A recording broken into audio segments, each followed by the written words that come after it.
Hello, hello, hello, y'all. Welcome back, and good morning. And before we get started today, let's give 2 snaps to Tommy and the Blue Streak basketball team. Snap, snap. For making it back to the state tournament.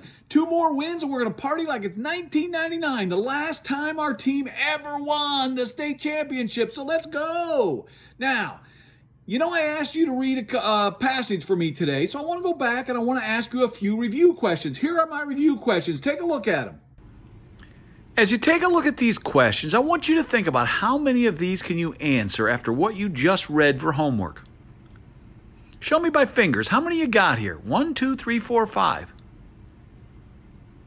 Okay. Who can answer number 1? Which 2 presidents were talked about? That's exactly right. I see you all typing it in chat. It was Adams and Washington. John Adams and George Washington. Next one. What's one of the main topics that was covered in your homework?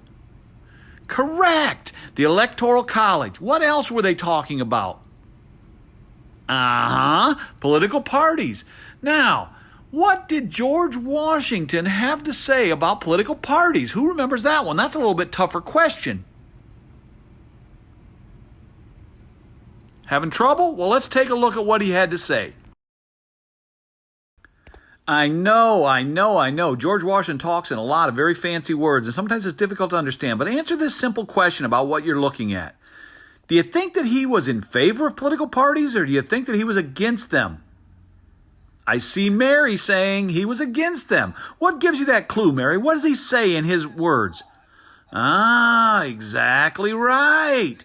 He starts talking about people being unprincipled and that these parties wanting revenge and wanting power. Maybe not so much about what's right for the American people. Well, let's look at what John Adams had to say. All right, same question about John Adams. You think he's in favor of political parties? I see Thomas saying no, he was not. Look at him. He talks about he dreads the division of the republic. It sounds like he thinks they're going to fight. He calls them the greatest political evil ever. Now that we know that Washington and Adams were both against political parties, my question to you is off of this script right here. Why do we still have them? What do you think? Nobody? We should get rid of them is what Albert says?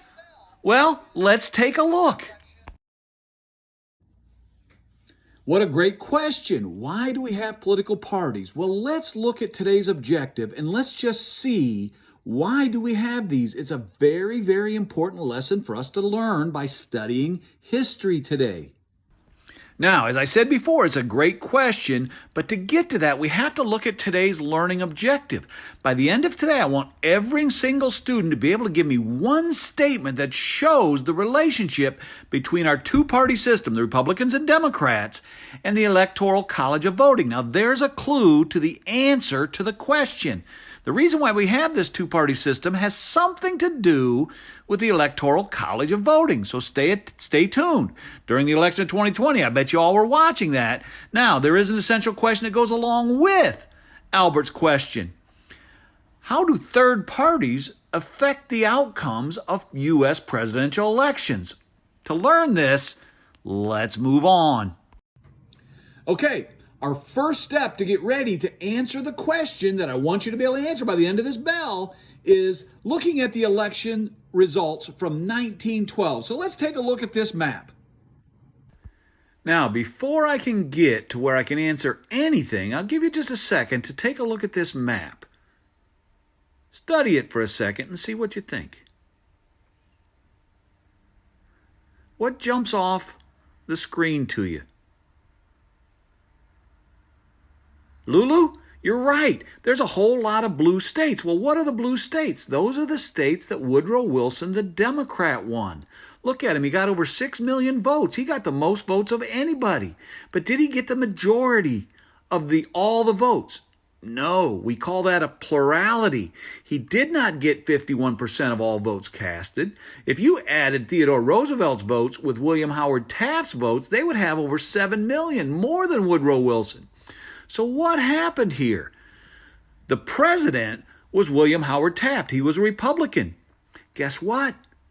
Theodore Roosevelt was a Republican too, but he didn't like Taft. He didn't like his policies when he was president for 4 years. So he actually made his own party. It was called the Bull Moose Party, a third party. And what did they do?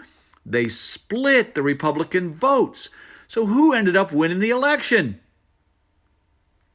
You're right, Marissa. You're right. You are so smart, for heaven's sake. The Republicans split their votes, so the Democrat won. My goodness, my goodness. Now, how many of you out there are thinking like, oh, Mr. Schrock, of course, that happened back in 1912, but something like that would never happen today because we only have two political parties. It would never be like that anymore. Well, let's think about the election of 2020. The one that we just came out of. Everybody got all excited about things. Everybody got all fired up. So let's take a look at this person right here. Who is this right here? Tell me who this guy is. Who is this mystery man? Maybe you saw him sitting at the inauguration this year in mittens. I wonder. Now, that's right. It's Bernie Sanders. Of course we know who that guy is. Did you know that he's really not a real Democrat? He's an independent.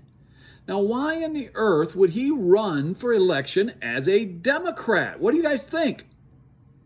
That's right. He doesn't think he could win the presidency if he ran as an independent. We've seen it before. Third-party candidates have a very difficult time winning an election.